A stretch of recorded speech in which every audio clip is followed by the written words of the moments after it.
You remember when Cyrus the Great of Persia signed a proclamation allowing the Jews to go back to their homeland? You remember that? Well, Persia had the world's largest empire at that time, and they owned territory all the way from the border of what is now Kenya up to the Black Sea in what is now the Armenia, Azerbaijan, and Georgia, and all the way to the Caspian Sea and the Indus River in India, and Cyrus did make that proclamation, but it wasn't only for the Jews; it was for anyone that was under captivity to them.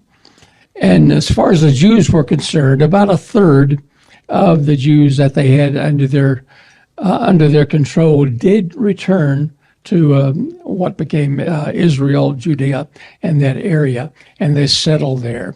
Another third stayed in Persia, stayed right there. They didn't move. And then another third went to other places that was under Persian control, the largest recipient being Egypt.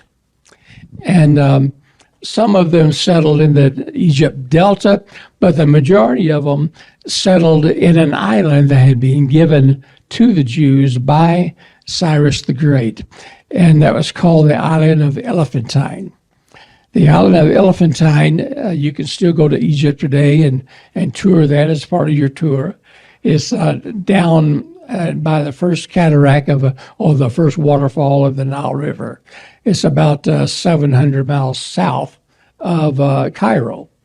And Elephantine was kind of an Egyptian paradise when you compare it to Persia or even Babylon, where they were before Persia. And it was a wonderful island. The island itself was probably about 19 miles long and about 2 miles wide. But it was given to the Jews, and they set up their own Jewish colony there. And in fact, they even built a Jewish temple at Elephantine. They had the hospitals and, of course, communities and so forth. And this was in about 535 that they set up shop there. But within 200 years, when the Persians were defeated by Alexander the Great, and that began to develop more of a Hellenistic Greek influence, then the Jews didn't know what they believed. So it's kind of a cross between Egyptian and Persian and Greek, all kind of combined. And they began to develop a lot of the traditions, especially the Egyptian traditions. And they began to worship not only Yahweh, the Jewish God, but they also began to worship some of the other gods as well, the Greek gods, the Egyptian gods, the Persian gods, kind of all threw them all in there together. Kind of reminds you of America when you have Jewish and Muslim people celebrating Christmas. And not that they believed in it, it's just a free holiday. And it's a nice free holiday. And so this is how the Jews were at that time. They took advantage of the days off, so to speak, or took advantage of what was offered to them, and but eventually they became inundated, so to speak, with a Judaism, Egyptianism, Persianism, and Greekisms all combined. Well, dictator Sulla of the Romans, when the Romans became victorious in that area, he absolutely hated the Jews, hated them with a passion. And so in the year 38, he says, I'm going to exterminate these people. They are a disease upon humanity. and I'm going to begin by destroying the island of Elephantine. And the more than 1 million Jews that are living there, there'll be no more after this week. Well, Mark Antony had an uncle who was Jewish. And Mark Antony at that time, he was one of the 4 co-regents that owned different parts of the Roman Empire. And the area that Mark Antony owned is what became Judea, Israel, or during the New Testament, Judea and Samaria. And so that was his area. And Mark Antony told Sulla, says, "Give them to me. I need some slave labor. I need some help, and so just give them to me." Well, the Jews of Elephantine, lock, stock, and barrel, were packed up and given to Mark Antony. And then Mark Antony then gave these Egyptian Jews the southeastern slopes of the Mount of Olives. And there they established the city of Bethany. And so it was, so not only did they establish the city of Bethany, but that land was given to the Egyptian Jews and the ancestors of those Egyptian Jews who came over there.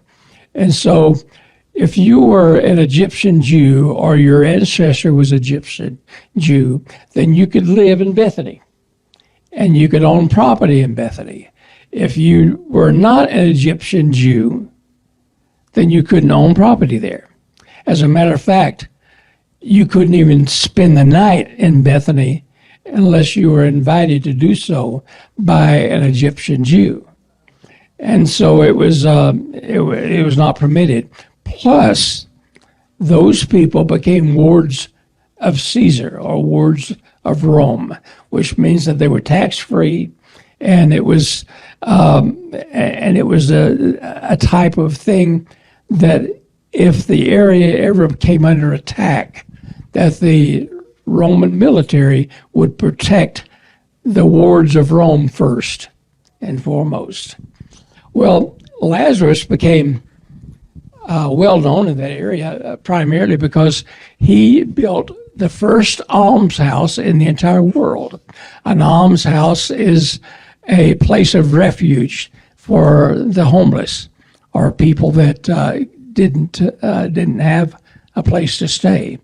And so he was the very first Salvation Army, so to speak, and he became not only famous for that in that region, but he was famous for that throughout that eastern part of the Roman Empire, and while he was doing that, he became a friend of Jesus, and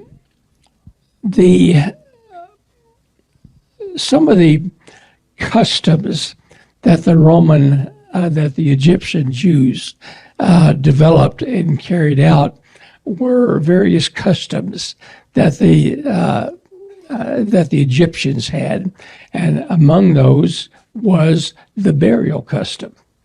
The typical Jew at that time in Judea, they buried within 24 hours of death, unless you're an infant. If you're an infant, they buried within 3 days of death. But the Egyptians, no. The Egyptians used the Egyptian method of burial. And so this is what makes the miracle of Lazarus unique, this whole thing. Jesus was ministering in what is now Jordan, Judea beyond Jordan. And he had been there for a number of weeks ministering. Well, Lazarus got sick. The girls, Mary and Martha, knew where Jesus was, so they sent the messenger. Said, go get him, tell him his best friend in this area is sick, and we'll just wait for him to show up, because we know that he will.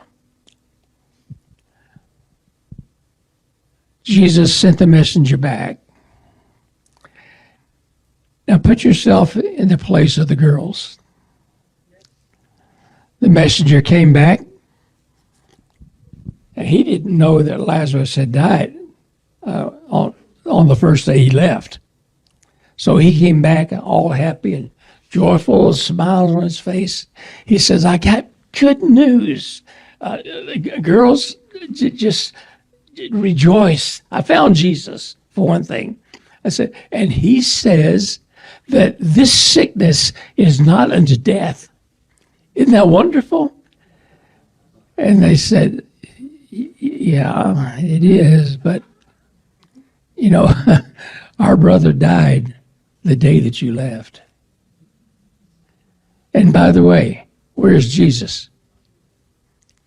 Well, he didn't come back with me because Lazarus was okay. Well, our brother is not okay. He's dead. And why didn't Jesus come? Perhaps all of you have been in situations like that. Lord, I need you at 8 o'clock. And now it's 5 o'clock. Where are you? I remember I was in prison in Libya. And it was right on the it was a border prison. And I was in Libyan prisons. They're far from Holiday Inn. We had a little gap in the steel door, and oh man, you talk about hot as a firecracker out in the middle of the desert. But this guard was there teasing me, and he would kick the door every now and then, make sure that I was awake, and then he was telling me about how much the Americans don't care for you, and you know, where's your God now? Where's your Jesus now? And so forth. So and I was praying, and I've been praying constantly for 3 days. And I said, God, where are you? I just don't understand this. I mean, it's not a big deal for you to open up this door. I said, I don't. You're going to have to really explain this to me because I don't get it. I just don't get it. And so it went into the fourth day. And by this time, the guard was getting a little bold. So he actually unlocked the door and kind of gapped it open just so he could see me sweat and see my expressions on the various things he said, and just kind of teasing me. And so he had my passport, and he says, what would you do if we burn this? And I said, well, I'd probably have to get another one, wouldn't I? And he says, well, yes, but you would never, ever leave Libya without it. And I says, well, it doesn't look like I'm going to leave Libya anyway. And so he kept on this type of stuff on and on. And then finally there was a truck that pulled up, and he didn't lock my cell door. He knew that he had me pretty much where he wanted me there, and it wouldn't do no good to lock it up anyway. And so, and he also knew that by that time I was extremely discouraged. Not only discouraged with being there, but discouraged with my God not delivering. And he reminded me of that. He says, Allah, you would be out already. You put your faith in Muhammad, you would not be here for 4 days. But you put your faith in your Jesus, your Isa, here you are, and here you will stay. So this truck pulled up, and it had a bunch of hay on it, and they were taking it to some sheep or goats or something. And he went out of the door. He threw my passport down, so he went outside, and the driver was arguing with him about something, about some type of dumb, stupid things. And so I got out of the cell and was looking, and I saw them go to the front of the truck, and I says, So I went out and I got underneath the hay in the truck, and finally they were just screaming at one another, and finally the driver said, "Just forget it." And so he jumped in the truck, started it up, and took off. And within about 100 yards, we were across the border. And I looked back and I saw him blowing. Of course, at that time in Egypt and in Libya, the electronics just hadn't made it up to that level of good yet. They were still about 100 years from that. And so there was no walkie-talkie, no communication other than the guard screaming and said, "Come back, come back." And so the Lord did come through, but it was after 4 days. And so I can imagine how Mary and Martha felt that when Jesus did not show up. And you folks who have experienced that same type of thing, your God will show up. He really will. But let me give you a little secret.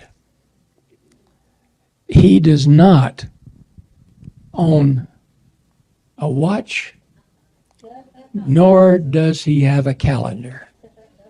You know that? He has a plan. That's what he has. And so just because you have a Norman Rockwell calendar and that you have a Timex, that doesn't mean he does. And so he will answer your prayer and he will meet your needs. But it may not be in your time level, but it will be in his. And so the girls really didn't know what to do. Now, the Egyptian way of burials, like I said, was different than the Jewish. And this is how Lazarus was buried. The first day of death, that's the time of the family. And the family were able to spend time together and so forth. But it was also on that day that the body was prepared for burial. And with the preparation, the body was cut open, okay, all the way through. The heart was removed. The lungs were removed. The eyeballs are removed. The tongue is removed. And the brain is removed. And these all are placed in a pottery jar. And it's with another liquid that's a combination of wine, olive oil, salt, and vinegar. And this kind of embalming fluid. And it's placed in this pottery jar, and then the jar is sealed with beeswax. And then the blood is drained from the body. And of course, after the organs are removed, then the body is sewed back up. but the blood is drained and then pumped back into those veins and arteries, and the cavities is the same type of embalming fluid that's placed in there. And then after that, the body is in it's coated with kind of a rosin, but the body is coated with rosin, kind of like pine tar, and these various rosins, and then the body is wrapped in linen. And all of you have seen mummies before, right? If not in person, at least on TV or movies. Well, this is what they did. They put this linen around it. Now, we know by Cyrilius. Cyrilius is was the Roman representative from the court of Pontius Pilate. And because this man, Lazarus, was a ward of Rome, then Rome took responsibility for to make sure the burial was authentic and complete. But according to him, Lazarus had 18 layers of wrappings around him. Then you had a separate napkin, a separate cover for the face, and that was also wrapped. And so you're talking about a man who originally was this big. By the time the 18 layers, he's this big. Okay? And the first day, the pottery jar was placed in the tomb. Now, the Egyptian Jewish tombs were different than the regular, typical Jewish tomb. And if you ever go to Israel on a tour, make sure you insist on going to Bethany and seeing the tomb of Lazarus, because it'll be fascinating to you. Okay, the tomb of the Egyptian Jews was 2 compartments. You had one at ground level, and then you had one below ground. This first level, they had a little seat in there, and that pottery jar was, with the organs in it, was placed on that, along with a loaf of bread and a jug of wine. And that's to feed the spirits as it roamed around in the tomb looking for its body parts, according to their theories. Okay, now connecting the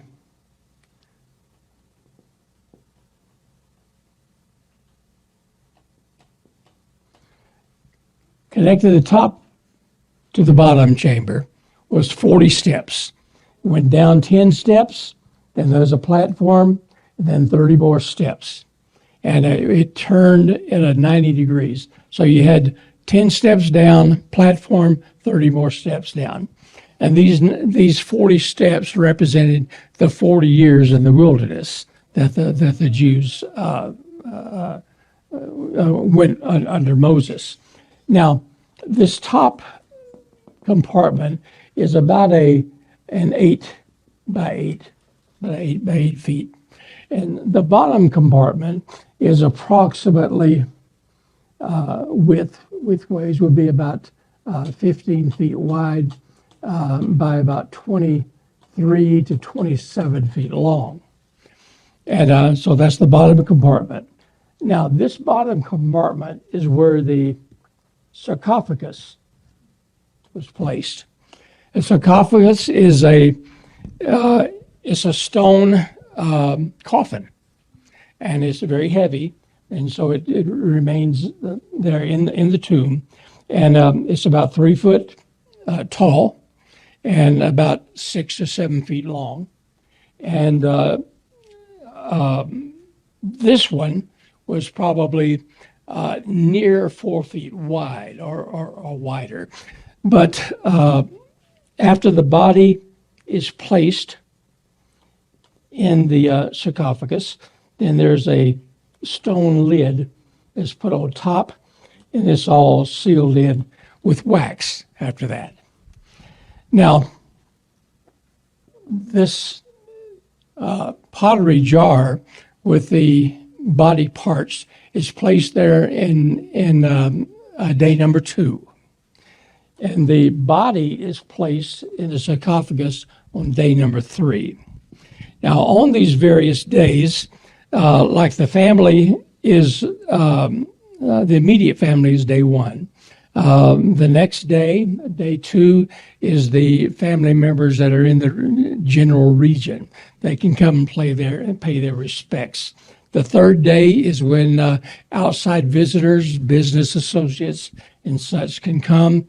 Fourth day, the fourth day is what they call the holy day, and that's the day that different people in the region can come and give offerings of the various gods that they want to give a special acknowledgement to. Day 5, that is the funeral. And the reason why they say day 5 is this. According to the Egyptian Jewish theology, legend, whatever you want to call it, that God had the ability to raise anyone from the dead until the body began to decay. The body begins to decay on day 4. And so on day 4 is when this body begins to disintegrate. Also, they say this, that after the body begins to disintegrate and begins to decay, even God Himself could not raise them from the dead.